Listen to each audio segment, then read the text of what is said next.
welcome back to Virginia Wines Through the Years. I have with me now Mr. Jim Livingston of Heartwood, and this is kind of a little bit of a homecoming for me because I live in the Heartwood area, and often I drive down the road that, not popular, but Heartwood Road, I guess it is, the road that you guys own, and we see all these vineyards in the front there. It's always kind of a bit of a thrill walking, driving by and seeing those grapes there. So you're going to talk to us about planting grapes in the process in their first production. Okay, when I and Doug and Lee and this bunch started, there wasn't much help from the state, so we basically were on our own, and we didn't know what to grow. So we had to choose the grape. Hopefully got it right, but you also have to choose your site, your sun, everything goes involved. So that's one of the things you do is to plant the grapevines with some help and choosing what vine you want. Is it going to grow on your site or is it not going to grow on your site? And over the years, that's one of the things we had to do in Virginia is decide where the best place to plant certain varieties. Okay, and I know in Virginia we have this thing called red clay. That's everywhere. How do you combat that, or how do you get around that? Okay, in reality, red clay is very rich when you lime it. That's why your cornfields do so well in soybean. You throw the lime to them and some fertilizer, and they take right off. And sometimes that actually helps the grapevines because you don't get this phenomenal growth. You don't want your grapevine to go wild. You want them to stay at a steady growth, concentrate on making grapes instead of making leaves. You know, just some leaves, but not a whole bunch. Okay, so is there a trimming process that you have to go through, and how often, and when do you do that? Okay, let's start from when we first plant the grapevine, the first year, it comes up, and we hope it gets to a certain length. Okay, and sometimes we put it on a trellis going this way, or that way. Doesn't matter, depending on what you want. Then you tie it down. You hope the vine grows for the next couple of years, and you take the grapes off. You don't want to keep the grapes on there because you want the vine to concentrate on roots instead of the grape. Okay, so that first year you're not concerned about 3 years. 3 years. The first 3 years. Could be 3 years, depending on drought and weather conditions. Yes. So is there a way that the vine looks that you kind of determine that the growth? Yes, how tall it gets? It comes from experience, checking with your other people who have done it before. Then you see the size of the canes, they're looking good. Then you say, okay, I can start having grapes. So walk us through the process of bees. How important are bees and the flower in the growing process? Okay, if you look at a grapevine, a lot of people don't realize it's got flowers on it. Each little cluster is going to be with flowers on it. You need the bees, okay? And also, you got to be very careful during this time. Heavy wind will blow it away, blow the flowers off.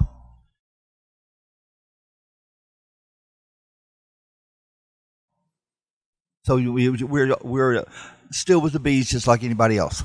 So is there any special thing you do to attract bees, or they just come naturally? They come naturally, but at Heartwood and most other vineyards, we plant a lot of clover and wildflowers around to attract the bees. Now, there's one bee that's when the harvest starts, so you yellow jackets and hornets, you don't want those, but they're there biting your fruit and getting the juice. But the honeybees, the early bees, is what you really want. So is there a specific time that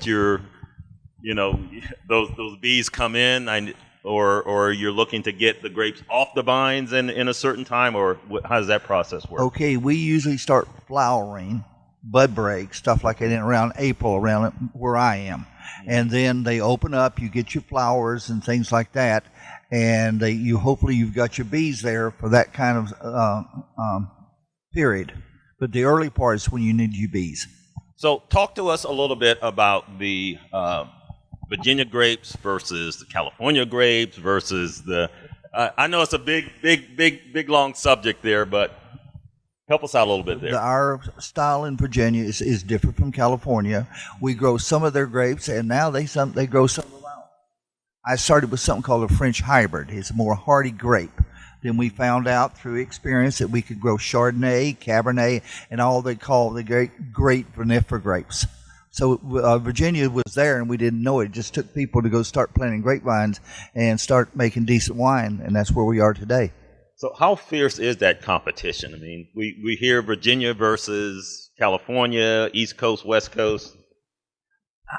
I can't really say that because, I'm just one of these little farm wineries, but California is a major producer of wine, but Virginia's coming along right behind them. I think we're number 5 now. That's no comparison to California, but if you'd ever told me we'd be number 5, I'd say something's wrong. Wow. Well, that just shows how well you guys have been producing. Speaking of producing, talk to us a little bit about the harvesting process. Well, Lee was talking about that earlier. What it is, you have to be ready, and there are certain parameters that your grapes have to meet to harvest. You can't. You need good grapes, the best grapes you can get. Okay, good grapes makes good wine. So you have to watch it daily. You have to test it. There's ways of testing the sugar and the pH and stuff like that. You have to watch the weather because once they're ripe and they get a lot of rain, they will destroy the grape. They dilute the grape. They'll mush up and everything.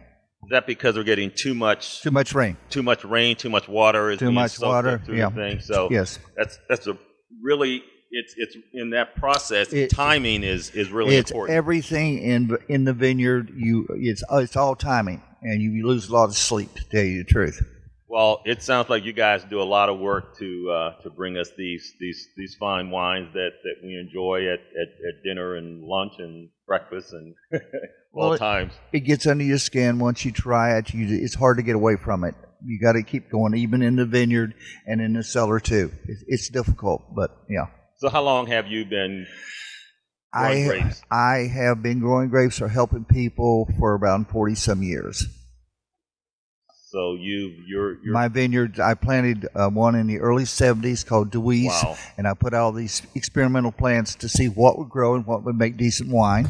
In fact, I even sold grapes to Lake Anna and to Burnley.